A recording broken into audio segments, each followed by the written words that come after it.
everyone. Welcome to the Self-Awareness Journey podcast. I'm Melissa Albers. And I'm JJ Parker. This podcast is for seekers, seekers of happiness and joy, seekers of a centered approach to success in life, seekers of their true, authentic selves. Get ready for some real talk on everything from anxiety, emotions, and habits to love, compassion, and forgiveness. We know you'll be challenged and enlightened by this conversation. We're so glad you're here. Let's dive in. Welcome back, Melissa. Thanks. You were on a trip for what? 2 weeks? 2 weeks. Did you go for 2 weeks? I was gone 2 weeks, and That's a big trip. I didn't work. I really, truly didn't work it for 2 weeks. I've never done that. Have you? I don't think I could. Mm-mm. I don't think I've fully disconnected for 2 weeks ever. I know. I was really scared. Now I'm like, I joke that when I go on a trip, I have to bring my laptop with as a security blankie, even if I'm not going to use it. yeah, because even that summer that you took your whole family to Spain, you were I worked working. the whole time. Huh? Yeah. The whole Yeah, I time. worked the whole time. You worked the whole time. Well, let's hear a little bit about your trip. So, Yeah. oh, for our Die Hard podcast listeners, we didn't take a 2-week break off of the podcast because we recorded a few ahead of time. Yeah, because we're freaks so we that were way. consistent. Right. But Melissa was gone for a couple weeks. I didn't talk to her. I didn't talk to you for 2 weeks. I know. It felt really which was weird. Which was crazy. I felt forever long. I know. I missed you too. It was like, wait a minute. Yeah, it's funny. And then trying to get back in, it's like, holy cats, where am I? Yeah, everything looks a little different after you get back from such a long trip. Yeah, exactly. So, where'd you go? What'd you do? Yeah, so I went to Scotland. I've got a really good friend that lives in Scotland, and luckily, beautifully, she lives on an island. It's called the Isle of Mull, Mull. And she lives on a beach. It's called Calgary Bay. It's absolutely so stunning. And I've been there many, many times. But this time, both Mitch and I went, and we were there for 2 weeks. And we hadn't been back since the pandemic. So it had been 3 years. So it'd been years. Yeah, it had been 3 years since we've spent time together. My friend's name is Fiona and her husband's name is Colin, which sound very UK. But anyhow, it had been 3 years, and just all of the feelings and the actions of traveling internationally again, it was really big. It was a really big deal. It was really, really awesome, though. Other than I'm up now at 2:00 in the morning, wide awake, thinking, "Where's my breakfast?" I'm so hungry. So what? I'm just kind of curious. What? They live on an island in Scotland. I mean, this is I think of it like island living, the Caribbean, right? Like Gilligan's Island? No. No. Yeah, well, yeah, maybe Gilligan's Island. Little, you can run across the island in flip-flops? Yeah, but no, not quite. But their island's not exactly sand beaches all the way around with coconuts falling out of the trees. No, there are several sandy beaches, but they are lined with huge, huge cliffs made of volcanic rock. So if you were to visualize it, it is the sea, not the ocean. They call it the sea. So where the ocean, you think about pretty big shells and you just think about a lot of vegetation. There is a lot of vegetation, but it's very different. The water's very cold, and it's filled with true seaweed and kelp. And it's beautiful. It is stunning. The sky seems so huge. Everything seems enormous. And there are cliffs and crags and rocks and sheep and big Scottish Highland cows. I mean, it's a single track road, meaning it's single lane, but it's about as wide as our alleys. And the speed limit is 60 miles an hour. 60, folks. 60. Each traveling, hurtling at each other. Up and down, around the bend, there's a car. Yeah.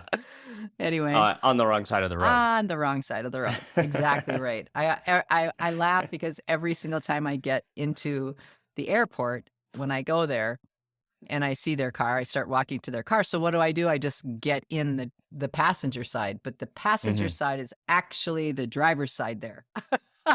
Right. So Fiona always, it's an inside joke. If it's her here or me there, we always start with the same sentence. Would you stop trying to drive? It's like, dang it. So yeah, it's a really cool. I could just talk on and on and on about it because it's such a different culture. Everything about it is so different. The island itself too, I should say, if you were to drive around it, would take about, I would say probably 5 or 6 hours. It's pretty good size. Yeah. And it's in the Hebrides, so it's on the east coast of northern Scotland. So the average temperatures now would be maybe 70 as a high, and oftentimes very rainy, the stereotypical rainy Scotland. Although in this trip we had so much sun, it was unbelievable. I got so tan and sunburn. I was not expecting that at all. Wow. Yeah. So you're talking about like sort of like the differences. Yeah. Like it's fun to pull. Isn't it fun to pull out the differences between like what life is like, your regular life here, and what life is like somewhere else when you travel? Yeah. I think like I always get a huge perspective shift when I make these trips. And I've done quite a bit of international travel, and I've done a lot of traveling, and I know you have too. And I've dragged my kids all over the place because I do think getting that perspective is so vitally important to our balance and how we see things and how we treat others and what our expectations are. But man, it doesn't matter how many times I go. And now I have lots of friends there from being there so often. I get to see so many people. And yet I'm always struck by some of the main differences. Yeah. So let's talk about like that perspective change a little bit, because like what really happens there? Yeah. Right? We get like really focused. Yeah, we just go about our everyday life. Yeah. Right? And I feel like you just get in the routine and you're just doing the same things and you're going to the same store and you just kind of really grooved in. Yeah. It's almost like your view starts to get smaller. It just gets more focused, right? Yeah. It gets less flexible. Not on purpose. I think it just becomes more rigid because you're just driving the same road all the time. Yeah. The very first time I went there, I'll never forget this, so she's a business owner too. And she has a piece of property that has a home, and then she actually has another building that is a 3-stall garage with an apartment above it. And then she actually has one other building that is a single room office. So she works in this other building and she looks out over the bay. It's absolutely fantastic. But while she's working and I'm there, suddenly a worker drives up the drive because she had an electrician coming to fix some lights in the big house. And she's in the middle of something, and suddenly this car sounds and she drops everything and she goes and offers him some tea. I was like, what? Wait, do you know him? She's like, he's here to fix the lights. And I was like, well, then why are you offering him tea? Right? And she's like, what do you mean?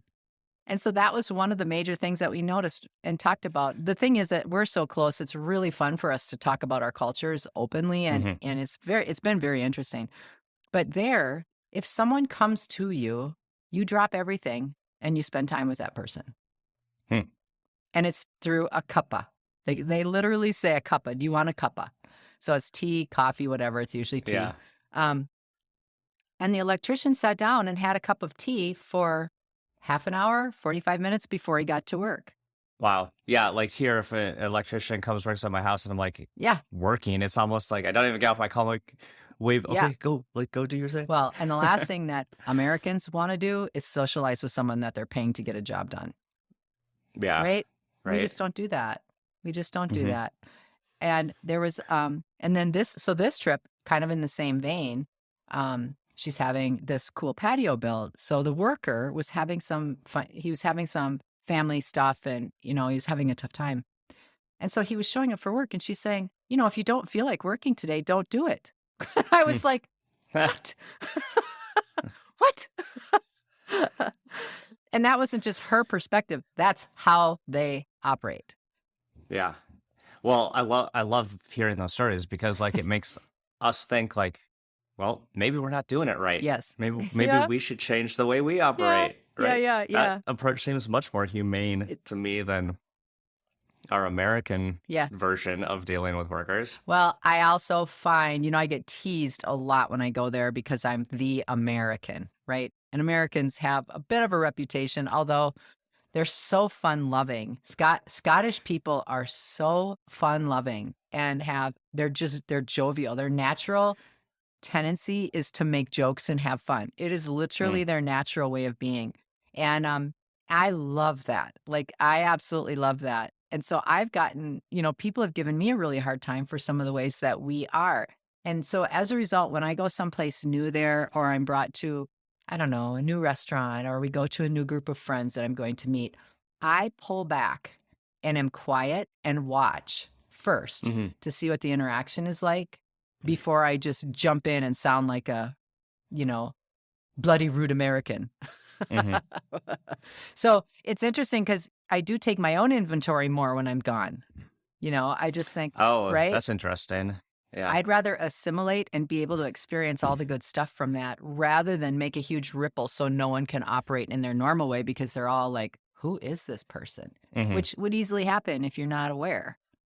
Yeah. You don't want to show up with like too much of kind of like your own energy and disrupt everybody. Yeah. It's true. Yeah.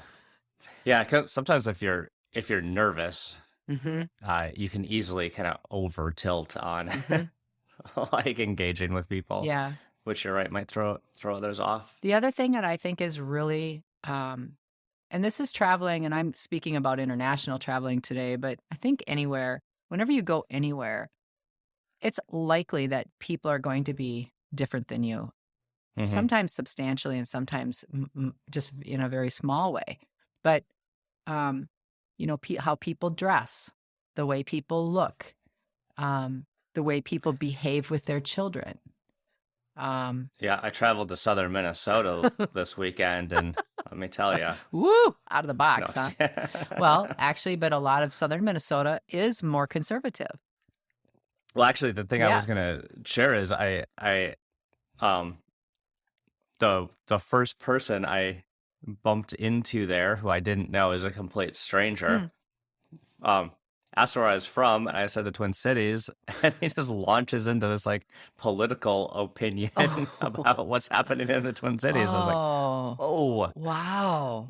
Like that doesn't happen in my circles. We like a little bit more delicate around those topics. Yeah. I mean, it's true. The other thing I was just thinking about as you said that is the UK has very, very rigid rules about almost everything. And it's, I mean, like even their signs are like over the top. Like if you're near an electrical something here in the States, there may be a sign that says, warning, this could cause a shock or something like that. Or just, don't touch, whatever. Okay. In the UK, the exact same sign will show a person being thrown backwards, killed. And it will say, warning, danger of death. Okay. So they're really, really rigid, and they're extraordinarily rigid about their gun rules. So, and they had heard about George Floyd. Really? Yes. Wow. So, and they can't, one of the things that's hard for them to understand is why we don't have stronger rules. Particularly around guns. They just cannot understand that. But what's interesting is like their entire population for the entire country is what, maybe 4 million or 5 million. It's not very much, right? So it's a lot easier to have a lot of rules when it's a smaller population. And I try to describe that. The United States is so much larger, but even in that perspective, there's a huge shift in how they think versus what we think. But I feel very gifted because I can hear what those perspectives are, because we know each other and trust each other and love each other enough. It's not a judgment. And I think too often the minute we sense something is different, we judge. Yeah, that's interesting. Yeah. So, we're kind of like talking about travel and how it changes your perspective. So my 16-year-old went on a trip this summer with his grandparents. Yeah. Oh, and it was a pretty big trip. They went to Brazil together, so that's a which is a huge trip. really cool opportunity Yeah. for him, right? Um, but he's whatever, he's a 16-year-old, right? He's kind of like reclusive in his room and kind of grumpy towards his parents and all that, right? Well, he comes back from this trip and he goes, "Dad, I really got to talk to you." It's like, what? Okay. What's the matter? He's like, "No, it's really serious." I was like, "Oh boy, like what? Did something happen to Grandma or Grandpa?" And he goes, "No, like this trip, it changed my whole life." Wow. It's like, wow, that sounds serious. Yeah. And so he started talking about how what he started noticing was how much advertising happens in the world. How he's like, it seems like everyone's trying to sell me something when I was there. Oh, interesting. And then he's like, I realized that everyone is trying to sell me something here too, but I just didn't notice it. So I think Wow. what happened is like because he couldn't maybe like read the signs or speak the language. Yeah, he was just But noticing he was the kind of like energy. observing, Yeah. like the Huh. more observant of things, right? Yeah. Which I thought was really fascinating. So Yeah. that trip for him sort of helped him, see how commerce worked or how business worked or how advertising works in a different way. Well, I think that's really cool. I remember once being in the Dominican Republic, and I was in this little village, and between the hours of 11 and 1, everything shut down and everybody slept. And it was so hot. It was so hot. Anyway, during the time that people were sleeping, there was some huge American pickup that had like the monster speakers in the back, like huge speakers. All right. And it was just going around town square advertising for 2 hours. And I mean, loud, like, yeah, loud. And that was their version of advertising. But you're right, because it's an energy thing. So he was like reading the room energetically is what he was doing. Yeah, and it really affected him. So I don't know what he's gonna do with that, but like it's but there's so many examples how getting out of your routine and experiencing a different place, a different culture, and so like a different way of being can really challenge the way you think and you see the world and really provide like growth opportunities. Oh, I could not agree with you more. I think too, one of the things is about kind of like what your attitude is when you're doing these things. It's like having a greater awareness and making a decision to be more vulnerable. Because I think we as Americans have been told over and over and over again, any kind of travel, you have to be so careful. You have to be so careful. And of course, you do have to be careful and cautious and make good decisions. But I think that pervasive energy makes people fearful when they go into a new place, especially a new country or someplace where they don't speak English or where you're really out of your zone because you don't know what to expect. And so you have a tendency to kind of close in and I think judge. Yeah. You're judging everything. That's an interesting like call out because I think you're right. Like there is this like cautious thing around some travel, especially international travel. But we've gotten ourselves pretty far off the beaten path, and it's always been totally awesome. I know it. I know. Actually, I guess I remember I once sent my kids, like it was probably 5 miles away from our condo in Madrid by themselves to go buy scooters. Looking back, I'm like, ooh, that was maybe a little too far. Did you send Abby too? No, just the boys. They're fine. They're fine. Oh my gosh. Well, the other thing I was thinking was that there's some trips I've gone on that are, I'd say one thing I try to do is like I want to feel like I live in a place. Yeah, I do the same thing. Right. We went on a trip again with my in-laws to the Dominican, but it was to like an all-inclusive Yeah. resort. It's much more, it's like a family Yeah. vacation, Yep. right? Yep. And in that scenario, it's like we went from the airport hmm to this little resort. To a We bubble. stayed in this little resort. hmm Yeah, in a You stayed bubble. in a bubble. Yeah. And I didn't get to have Mm. really any of that perspective Yeah. change stuff happen because they tried to keep the whole situation sort of as American 5 culture as stars possible. possible. Yeah, and it was just like, um, and the point of it was Oh, vacation, totally. You right? had a So beautiful, yeah, it was an I awesome totally time. get it. Um, but I think it's important, like when you travel around, to kind of think, like, what am I trying to get out of this experience? Yeah. Because if I could have gotten something else out of my vacation Yeah. experience, like I could definitely have just wandered off of the Yeah. Right. the grounds. Do you know the other thing that I always just realize, and it makes my this sounds a little cheesy, but it literally makes my heart feel big, and that is, no matter how different we think each other is, we are so the same. Like, Hmm. okay, so remember how you were talking that you went to that Oshkosh Air Show a few pods back? We Oh, yeah. talked about that. I went to exotic Wisconsin. Oh yeah, I forgot to add the word. You know when you went to exotic Oshkosh? Actually, it was kind of though for this air It was a show. little exotic, yeah. And Yes. there were millions, literally millions of people there, right? Mhm. Okay. So here I am in this crazy island in Scotland, and Fiona has right near her a castle. It is a castle that her mother lived in. I mean, this is like a legitimate castle. It was just purchased by a guy. And so we were, It's like a Disney story. I know. Well, here's the side note. Castles are not all like, oh, beautiful tapestry. Nope. They're cold and damp and dark. Straight up. Dark. Doesn't matter how awesome they are.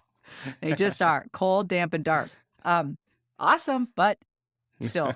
Anyway, so this guy in this castle, he just bought it and he's going to refurbish it back to its original state. It's going to be really amazing. But while I'm talking to him, he says that he flies planes. And I told him about you and I said, oh yeah, there's this show. And he said, yeah, the Oshkosh show. I was like, what? Like he's a Brit that lives on the Isle of Man. Yeah. And he flies planes and he's been to the Oshkosh. And he knows about our little Wisconsin air show. Yeah. Yeah, he's been there many, many times. And I just thought to myself, it doesn't matter how far away you go from home. There's still so much the same if we look for it. Yeah. It's like the world is almost like infinitely big and infinitely small at the same time. It's really kind of amazing. It is amazing to see. Yeah. So I would just say, my perspective every time I get to do something like this, I go in wanting to remind myself about how, first of all, I'm so grateful to be able to do stuff like that. It's just, it's worth it to me. Like, even when we didn't have much when we were younger, newly married and that sort of thing, it was a priority for us to travel. And it still is a priority for us to travel. And I feel so grateful that I can. And I also come back from those trips feeling my perspective has been so expanded. And I'm reminded of how much good there is in the world. Yeah. Even if bad stuff happens, even if bad stuff happens during the trip, there's so much good. Yep. Yeah. So whether maybe big or small, even if you're going to southern Minnesota like I did, you can find things that can help you understand yourself better, help you understand other people better. Just expand your view of the world. Well, even like you were talking about that guy that was telling you all the things about the cities, when he was in southern Minnesota. It's like, for me, when I'm faced with that, I never get defensive. When people do that and they're people I don't know, I never get defensive. I always get curious. So tell me why you think like that. Oh, that's interesting. And what would you wish it would be like instead? Oh, that's, and just learn. Just be open to learn, even if it's crazy opposite of how you think. It's, it's a great way to interact with people. I think there's another thing about travel, and then we can wrap it up. But I feel like a big part of just human nature is to explore. Yeah. Right. Yeah. So really getting in touch with like that kind of core instinct of wanting to explore and kind of explore your local area and then branch out, right? Because Be that's curious. really a lot of our nature. Yeah, I agree. I agree. So I hope everybody gets to do some trips over the time, just and when they do, and if you've got one coming or if you've just come back from one, it's like what perspective in you has shifted because of it. I think that's so valuable, and that's one of the huge memories that you get to take from the trip. Did you enjoy this episode? Please go to your favorite podcast platform to subscribe, rate, and leave a review so others can discover it as well. Growing self-awareness is a lifelong journey, and there's always further to go. And it's better when we're all in it together. Please think of someone you know who could benefit from hearing today's conversation and share this episode with them. We can't thank you enough for listening. Until next time, happy exploring, seekers.